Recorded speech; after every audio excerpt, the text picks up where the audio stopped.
All the world's a stage and all of its people merely players, ladies and gentlemen. Of course you remember your Shakespeare. It's wonderful, isn't it, to hear all these wonderful conversations.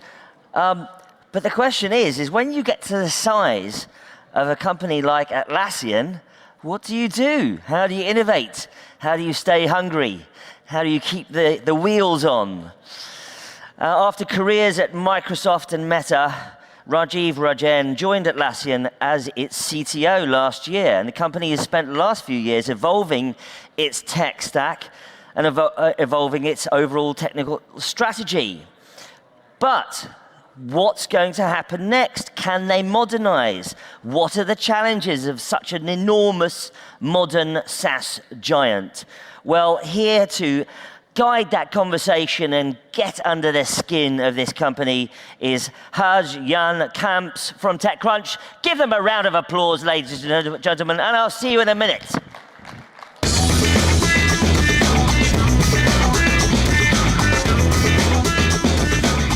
Hello everybody, my name is Haya, and I am joined here with Rajeev, and I am super psyched to talk to you guys about what's happening at Atlassian. So, Rajeev, I recently wrote about how nobody really knows what CTOs do in a startup. Well, I think that's true for big companies too. What do you actually do?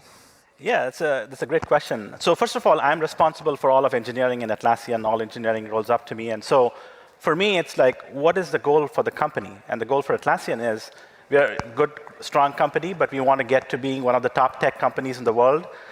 We have a wonderful mission around unleashing the potential of teams and productivity. And so with that mission, we could be a really big, amazing tech company, and we need world-class engineering for that. So for my job is, how do we make sure that we have world-class engineering? And so what does that mean? You need world-class people, you need world-class systems, you need great architecture, and you want developers to be productive. So we call that developer productivity, developer joy. And so that's a big mission for us, and that's something I've spent some time on over the last year and a half I've been at Atlassian. And I can break it down for you. It's so important to us that we made it a company-level OKR, as important as our company revenue goals and such. And it's really a three-part framework where we want developers to be productive overall. And how do we do that? We want awesome tools. So one of the parts of the framework is developers need tools. So whether it's build tools. What kind of tools do you use? We'll use Jira. Okay, cool. We use Bitbucket. We use everything that we produce, dog food, everything that we do. So awesome tools. The second part of it is empower teams. A lot of issues with developers are local to their teams, right? So if you're a developer and your day sucks, we make sure you set aside some time to go fix the things that bother you every day. So we call that empower teams. And then the last part is amazing engineering culture. This is about modern code bases, tech debt, making sure you have all that in handle. Mm-hmm. And so when I joined, we did a survey. We said, in your job, do you feel productive as a developer? And less than half of the company said yes. And we've gone from that to now over 70%. So we've had a 20% swing on that number because we've gone and invested in developer productivity so that engineers can have developer joy. That's a hell of a thing to inherit. Like lots of people saying, my job isn't that great. Yeah. No, it's super. For me as an engineer, it's super exciting. Right. Was that important to the CEOs as well? Yeah, absolutely. When I came in, I talked to both CEOs. We have two of them. And both of them said, developers aren't happy, they aren't productive, we aren't getting things done on time. And how do we tackle this? And so that was one of the first challenges I picked up. Yeah. So whenever I talk to people where there are two CEOs, generally that's not super awesome. What is it like to have two bosses? It's great, actually. Both of them are very different, but very complementary. Mike Cannon-Brookes is very visionary, and he inspires you in ideas that might be 5 years away or 10 years away. Scott's more detailed, and he's so it's a good complement of things. And they're friends who started Atlassian in college, and they're still good friends again. So right, yeah. Awesome. So do you work more with one or the other, or is it kind of? Yeah, Mike's my boss, and I work more with Mike, but I work quite a bit with Scott too. Yeah, awesome. Yeah. So we have a whole bunch of early stage companies in the room, and they're here at a conference called Disrupt. They're here to disrupt everything, and one of the things they really want to disrupt is Atlassian. Right?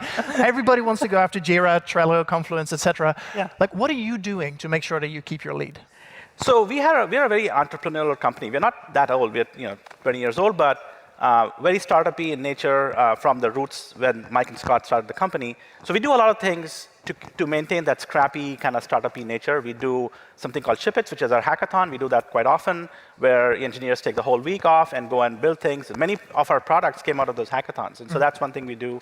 The other thing we do is demo culture. We ask engineers, whatever you worked on during the week, you come and do a demo, and I go to some of them every Friday. And it's like, you demo the things that you worked on, and then that gives you an idea, and then you get products out of it. And so that's another thing we have done. And then we also have an incubator inside the company where we take a bunch of smart folks and we go build the next generation of products that we think will be awesome. Yeah. I mean, it's kind of incredible to hear you describe a 20-year-old company as not that old. But then I remember your previous two were Meta and Microsoft. Right. Is there anything you're kind of missing from those companies, like in terms of culture or tools or what have you? Yeah, I mean, look, both of them are awesome companies. And so, they're both places where I was able to see amazing engineering, world-class engineering, as I call it. And Meta in particular had really good tools for engineers. And so that's one of the things I'm doing at Atlassian is going and looking. That's why I said awesome tools. We are going and doing a bunch of new tooling work.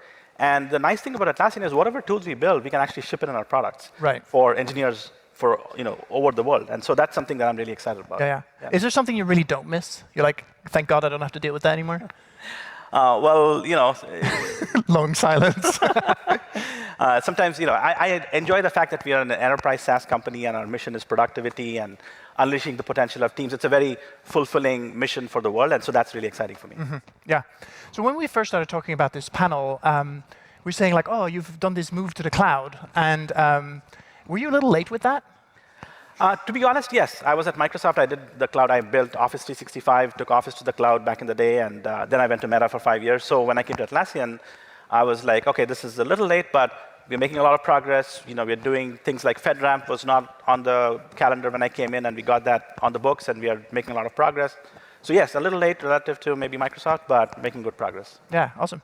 So obviously that is no longer the current frontier. That's yeah. What is the current frontier? What are you currently excited about? Well, obviously AI. This is the SaaS stage. The AI stage is over there. Okay, what is the cutting edge thing of AI for you? Well, there's two things. One is our products and collaboration. So we announced Atlassian Intelligence at Team 23, which is our annual conference. We did a partnership with OpenAI, and we've been doing AI ML for a while. So we've got search and at mentions and things like that. But with LLMs coming in, we did the partnership with OpenAI so that we could do table stakes features like summarize things in Confluence and things like that. So that's table stakes. We got that up and going. But I'm really excited about, imagine somebody who is trying to launch a rocket onto the moon and has a whole big complex Jira project. Instead of going through hundreds of Jira tickets, imagine they come in and say in natural language, how's the mission going? And you get the whole rundown of everything that's happening, where's the hotspot, where's the long pole, automatically. Like that's the kind of stuff I think we can unleash in terms of broad productivity. And so that's another area we're working on. To me, AI is like, it's not one winner, it's like the Olympics, and the teamwork category is ours to win. And so we're really focused on how do you get teams to be more productive through AI. The second aspect is using AI for our own engineering. Our developers are using different kinds of coding assistants. And to me, it's like we were talking about cooking backstage. And the chores in cooking is all the prep work that happens. And I think what AI, the coding assistants do is they take some of that drudgery away from you so that you can focus on the most creative aspects of writing code and building things and so on. And so it's really exciting to see that come into play. And we are really excited by the productivity gains we get from AI, coding assistants. Yeah, totally. Yeah. So you mentioned you joined about a year and a half ago, and you're kind of like, oh, this cloud thing, got to tidy that up. Yeah. Was there other things that you felt like you had to mop up, like other things that weren't going as well as you'd hoped? Yeah, so I talked about world-class engineering, and one of the things, the most important thing is world-class people. And we have amazing talent at Atlassian, but I felt like we could go and up-level and hire, stronger, IC engineers. That's something that was not well understood. It's very important in any company, whether you're a startup or big, to have a really good IC career track so that engineers who don't want to be managers can grow as high in the company hierarchy as possible.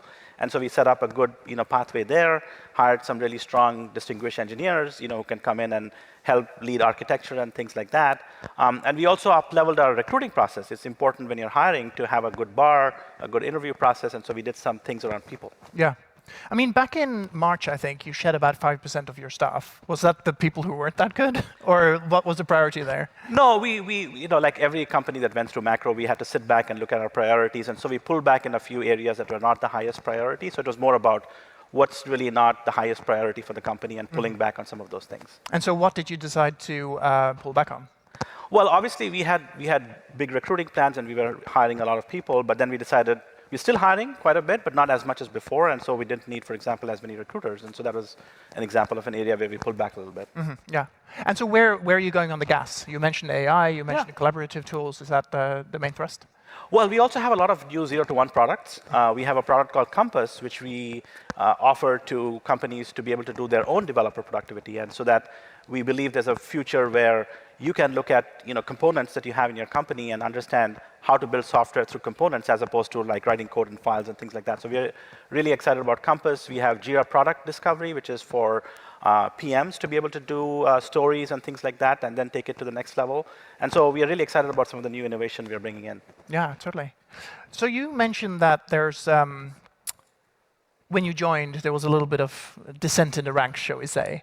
And that is usually very, very hard to turn around. Can you say a little bit more about what you did? Like how? Yeah, totally. Look, culture is the most important thing. When you're trying to scale, when you're trying to get to the next level, when you want to take the company through that next S-curve of growth, you got to change a few things. And what we decided was, the first thing I decided when I came in, by the way, was to do a listening tour. I went for 2 or 3 months. I went to all the different offices, talked to lots of engineers. I get a lot of energy talking to engineers, understanding what's happening on the ground, what's not working, how fast is your build, things like that. And I got a real sense of like the problems, the real problems in the company. And so we decided to do developer productivity as a big thing, as a big mission. And so that's kind of how I started from that. But I also realized it's important to not change the values. We have some really good values in Atlassian. One of the values I really like is open company, no bullshit. We are very open about how we talk and bring things out, and that's really important to have the dialogue going. And so we said, look, the values aren't changing, but the culture is changing. And that's an important thing. Lots of times in companies, they're like, oh, we don't want to change the culture, but you got to change the culture if you want to go through that next S-curve of growth.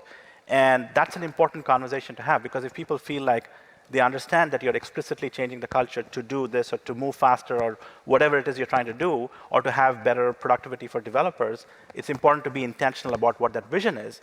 And once you have that vision, then people understand the changes better, and then you get people to come along with you. Yeah. So how,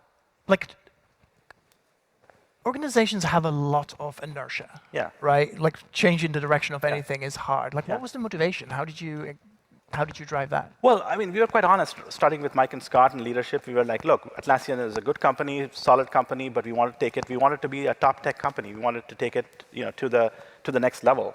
And in order to do that, we're going to have to change things. We can't, it's like launching a rocket to the moon. You need activation energy to get to the next orbital level so that you can escape Earth's, orbital gravity pull and things like that. So you can't get to being great without changing things. And so once people understood, okay, that's the aspiration, we really have a bold aspiration here, that's why we need to make these changes so that we can go and up-level different things. That was helpful in changing the dialogue. Yeah, totally. Yeah. And part of this was, you did a bunch of layoffs, you hired a bunch of new people, but you're also pretty new, and this is your first role as CTO, right? Yeah. Why you? Well, you should ask you should ask Mike. But I think one of the things that the founders wanted to do was, hey, we need world-class engineering in Atlassian. We want to take it to the next level. Rajeev has been at Meta. He's been at Microsoft. He has seen this before. He has seen big scale. And so I guess that was part of the pull of getting me here. Yeah. And for me, by the way, coming in, it was like I've been in these big companies. I've seen the transformation happen when you become big. I've seen great times in Microsoft, not so great times, likewise in Meta. And so for me, the motivation is how do I take Atlassian to that next level, but not repeat maybe some of the bad movies or anti-patterns. There's some great playbooks to learn from, but there's also some pitfalls to avoid. And so if I can get Atlassian to that next level without some of the pitfalls, that'll be great. Yeah. So if we have some CTOs in the room here who are on that inflection point, what is the playbook? How do you keep your culture where it needs to be? Well, again, it's back to you keep the values the same, but you have to be intentional about what parts of the culture you want to actually change, right? And so in Atlassian, for example, we have a very collaborative culture. We like to talk to people, make sure we have crossed all the T's and dotted all the I's before we go and take action. And that's great when you are much smaller, but as you get bigger, you also have to move, otherwise you don't execute, you don't deliver on time. And so we came up with this notion of directly responsible individuals, or DRIs, and we said, okay, DRIs are going to take decisions and move forward, Yes, we want to collaborate and do all those things, but at the same time, we need to execute. We are slowing down on execution. And so you have to see what are the things that are slowing you down. What are the big company things that are creeping in that need to be sort of pruned so that the company can keep the scrappiness and the startup-y mode and move forward. So if you're a CTO, I would be like, hey, what are the things that are slowing the company down? What are the things that are causing engineers to feel like it's getting bureaucratic and you're not able to get things done? And then go and chip away at those things. So I'm hearing a slogan form here, which is move fast and break as few things as you possibly can. Move fast and don't break too many things. I like it, very catchy. What kind of metrics do you use personally to know whether or not you're being successful as a CTO? Well, back to developer productivity, one of the metrics we use is the developer sentiment in the company. So we run a survey every month, and we ask a few simple questions. If you're a developer, do you feel productive in your job? Do you feel joy in your job, as a developer? And then we look at that sentiment score. And like I said, when I joined, it was less than 50%, and now it's like more than 70%. So that's a key metric that we track. But then behind that, we look at a lot of DORA metrics, like build time, PR cycle time, issue cycle time. How long does it take to deploy things to production? So we look at all of those metrics to understand what is the clock speed of developers. How long does it take for people to turn things around? But you don't measure that as numbers of like lines of code written, or No. like how do you measure the actual productivity in a way that makes sense? Yeah, well, we look at, for example, when we did our Atlassian intelligence launch with AI, we got it up and running in like less than 3 months and shipped in Team 23 and now in the hands of customers. And so we are looking at how fast can we get features built and turned around to our customers. Previously, it was taking us, sometimes it would take you'd start a plan and people would be like, next fiscal year or 2 years from now. And like, we're like, no, how can we get it done like 3 months? And so you try to look at the speed of physics and see how fast you can get it out the door. And how hands-on do you get in that? Oh yeah, so I mentioned Ship It, and last Ship It, I was like, okay, I'm going to write some code, and I got to do a little bit of code in Confluence front end. We hooked up an advanced search bar with an LLM so that you could do natural language queries against CQL, which is the Confluence query language. And so that was fun to just set up the whole environment, get Confluence up and running, get the front end up and running, and write some code. I mean, you're a braver man than I am. They don't let me anywhere near production code, and they're smart for it. Is that your background as like a writing code? Yeah. When I joined Microsoft, I joined as an intern. It's a funny story. I was in grad school, and somebody said there's free pizza, so I went for the free pizza. I met this guy from Microsoft, and next thing I know, I'm doing an internship at Microsoft, and then I joined, and I was there for a couple of decades. But look, in the 90s, and Microsoft was one of the best places in the world to write code. I had a futon in my office, and I was writing code and sleeping there, and it was real fun. You get into this flow when you're writing code, and you're getting deep into different things. You just get this flow of creativity and joy, and that's why for me, developer productivity, developer joy is something really close to my heart, and something I want for all engineers to experience, certainly at Atlassian, and through our products, everyone in the world. I feel like the CTO of a 8,000 person company, 10,000. 10,000 person company, rarely says developer joy. Like, what does that mean to you? Why is that important to you? So, developer productivity sounds like a very businessy thing. It's like, okay, we want to get people more productive. We want to get more out of developers. That's not our purpose in Atlassian. We want people to actually feel the joy of creation. Coding is it's part science, part art, and you need to feel excited about what you've created. And the things that come in the way of that joy is when you have friction. When you're writing code, you get stuck. You need help from somebody else. They're in a different time zone. You don't know how to connect, and then you get kind of stop. So we are trying to focus on the things that cause developers to get blocked, and how do you unblock them? So one of the examples is we want every component to have self-serve APIs, so that if you need to use somebody else's component, it's pretty easy. You go to Compass, you find the component, you find the APIs, you find the documentation, and you keep going. This was my experience in Windows NT when I was writing code in the kernel. It's like very well documented code, very nice to read, easy to understand, easy to set a breakpoint and debug. And so I want it to be such that it's easy to write code and you have the joy of creation without getting stopped and having friction and things like that. So I hear the story of from pizza to Atlassian CTO in a few easy steps. That's pretty rad. But you also mentioned having like a cot in your office, and I feel like that seems like the opposite of developer joy a lot of the time. Like, how do you encourage people to have work-life balance in the midst of trying to deliver stuff? Yeah, no, I'm not advising any of you to put a futon in your office, but hammocks only. Look, I believe that you should put yourself into something where you have passion, and I love coding. I have passion in it, and so for me, when I was young and I didn't have a lot of other responsibilities, like it just felt so much fun to be able to write code and fall asleep writing code and wake up in the morning writing code. So I wouldn't advise that, sustainably for life. But, when you're young in your 20s and you're having fun, that was fun for me. And so how does that show up in the context of Atlassian now? Yeah, so like we are a remote distributed team. We're one of the few still big companies who are still remote and distributed. We don't require people to come into the office. We call it Team Anywhere, and we believe you can write code from anywhere and connect with your teammates across different time zones. And so, to my earlier point, we try to make it so that when you're writing code, you can connect with other components pretty seamlessly, and you don't need to necessarily wait for somebody to wake up to be able to have that conversation. Yeah. So some of the big tech startups have been pretty gung-ho about dragging people back into the office. Yeah. Even from the way I asked that question, you can tell which side I fall on.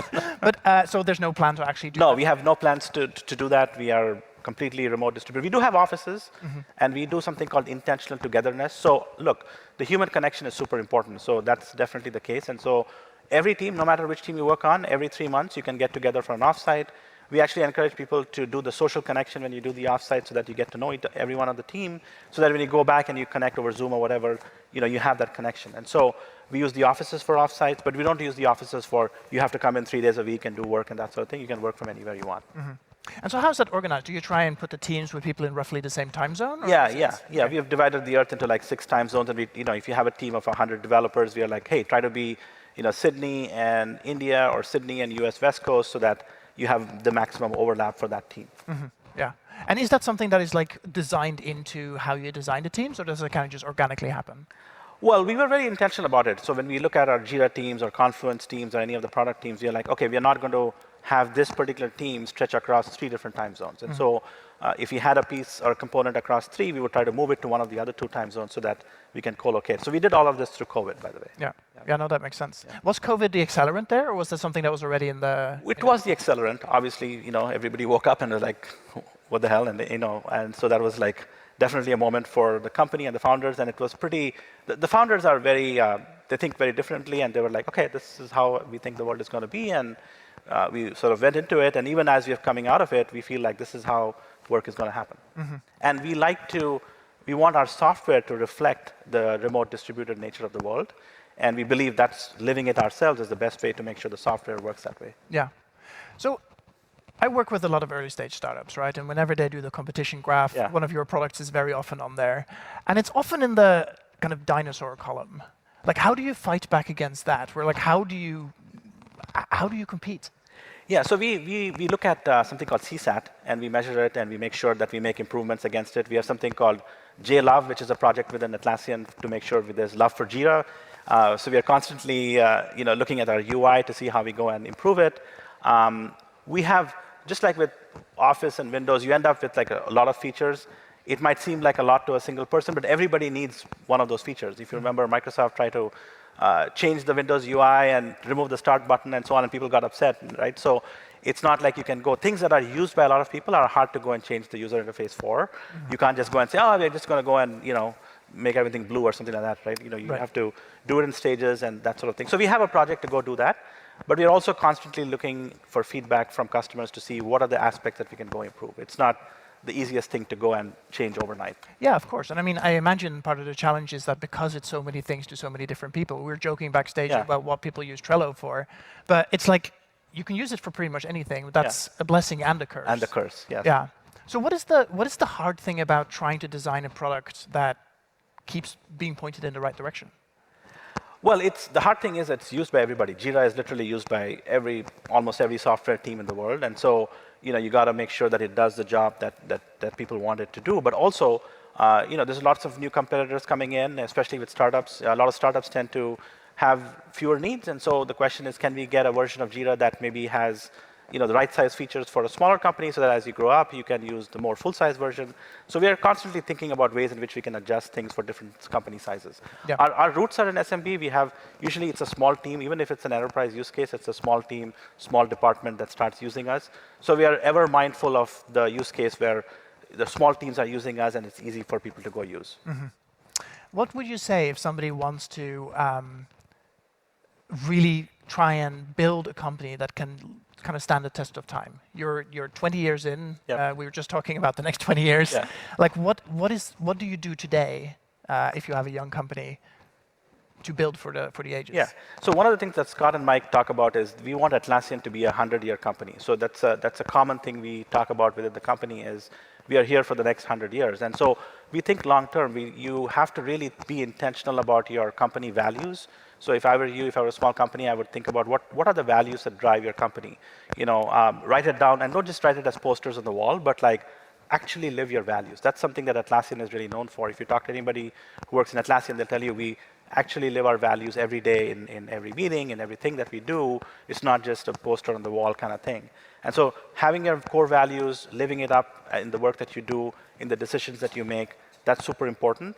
And then having a core sense of what your culture is and what you stand for in the world and being true to that, that's important.